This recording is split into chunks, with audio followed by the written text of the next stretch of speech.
À l'été 2000, Luis Figo va être transféré du FC Barcelone au Real Madrid pour un montant record pour l'époque. Ce transfert va rentrer dans l'histoire et Luis Figo va rester comme le plus grand traître de l'ère du football moderne. Beaucoup de victimisation et beaucoup de mensonges ont été construites au fil des années. Beaucoup de comparaisons inadéquates sont également faites par des personnes qui n'ont pas vécu le transfert ou qui n'ont pas vécu cette période et qui du coup vont tout simplement taper transfert Real Madrid-Barcelone dans Google et comparer le transfert de Figo avec celui de Celades, de Luis Enrique, de Bernd Schuster ou même de Michael Laudrup. Le transfert de Luis Figo est bien évidemment un transfert à part et il n'est pas comparable avec les autres pour diverses raisons. Pas comparable avec celui de Celades puisque Celades était un joueur insignifiant d'une part et pas comparable avec Schuster ou Laudrup qui étaient des très grands joueurs mais qui ont été poussés dehors par les clubs, soit pour des histoires de conflits pour Schuster, soit pour un manque de temps de jeu pour Laudrup.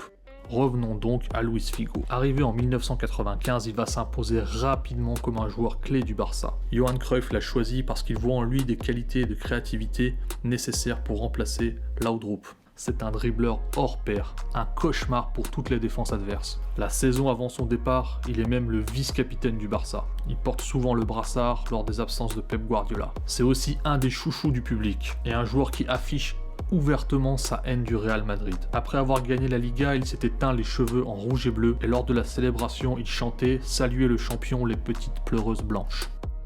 Il parle évidemment des Madrilènes. Ce qui va se passer lors de la saison 99-2000, c'est que Luis Figo veut tout simplement une revalorisation salariale. Et il avouera plus tard qu'il estimait ne pas être assez payé par le Barça. Son agent est entré en négociation avec les dirigeants du Barça pour le faire augmenter. Mais nous sommes dans une année d'élection. Les dirigeants et les candidats pensent, à juste titre, que gérer une telle augmentation et un tel contrat doit être une décision du board élu. Joan Gaspar, le favori à l'élection, promet à l'agent de Figo de l'augmenter s'il est élu. Mais visiblement, une promesse ne suffit pas à calmer la cupidité de Figo et de son agent. De l'autre côté de l'Espagne, le Real Madrid se prépare aussi à des élections la même année. Lorenzo Sanz, le président en poste du Real Madrid, est le grand favori. Très grand favori même. 2 années plus tôt, le Real de Jupp Heynckes a remporté la Ligue des Champions. Après 32 ans de disette, la 7e Coupe des clubs champions est enfin arrivée à Madrid et la 8e arrivera 2 mois avant les élections. Il semble que rien ne peut empêcher Sanz d'être réélu. Rien, c'est sans compter la malice d'un certain Florentino Pérez.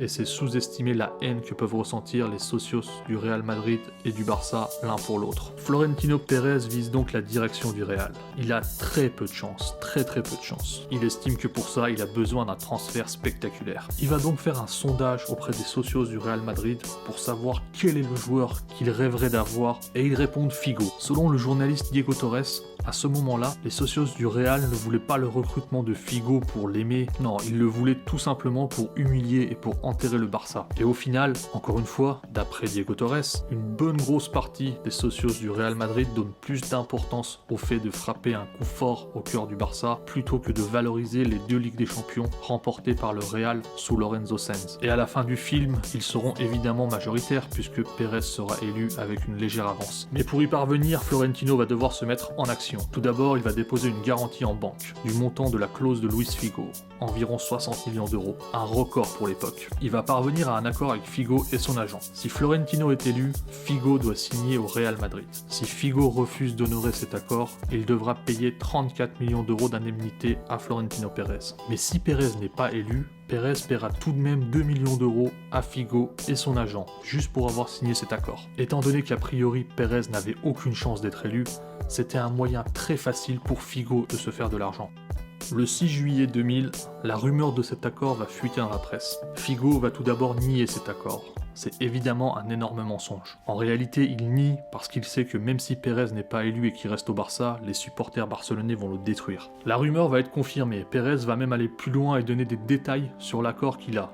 Et il va expliquer que s'il est élu, il signera Figo, et que si Figo refuse, il touchera donc 34 millions d'indemnité. Et il utilisera ces 34 millions pour offrir l'abonnement gratuit au stade à tous les socios du Real Madrid la saison suivante. Ça devient très intéressant pour les socios. En gros, c'est votez Pérez et vous aurez Figo, et foutrez un bordel monstre au Barça, ou au pire, vous irez au stade gratuitement. Figo ne peut plus nier à ce stade, donc il va jouer la carte de la victime et dire qu'il a été manipulé. Mais bien plus tard, en 2017, il va reconnaître devant des journalistes anglais qu'il estimait tout simplement qu'il méritait plus de salaire et mettra donc la faute sur le Barça en disant qu'il ne se sentait pas respecté par le club au vu de son salaire. Le 16 juillet 2020, Pérez est élu et quelques jours plus tard, Joan Gaspar est également élu. Pour son premier jour en tant que président, Joan Gaspar reçoit Luis Figo qui lui annonce son accord avec Florentino Pérez et lui dit qu'il devra partir si Gaspar ne paye pas les 34 millions à sa place. Gaspar est dans une impasse. Il se voit dans une situation où il doit payer une somme énorme d'argent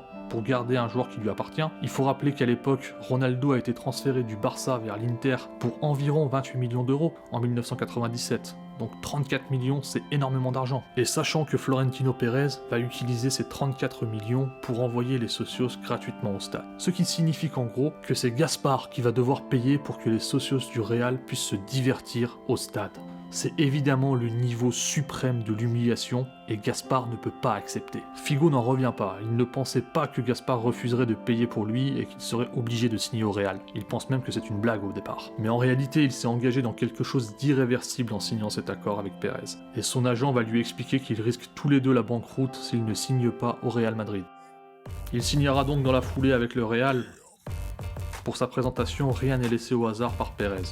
En effet, à côté de lui se tient Alfredo Di Stefano, autre symbole des transferts controversés et de la rivalité Barça-Real Madrid. Figo déclare timidement « J'espère être aussi heureux ici que je l'ai été au Barça ». En tout cas, pour son retour, quelques mois plus tard, il sera très bien accueilli par les supporters du Barça et la haine restera intacte les années qui suivront. Une banderole des supporters affiche « On va te haïr autant qu'on t'a aimé ». Et évidemment, ce sera le cas. 2 ans plus tard, en 2002, rien n'est oublié.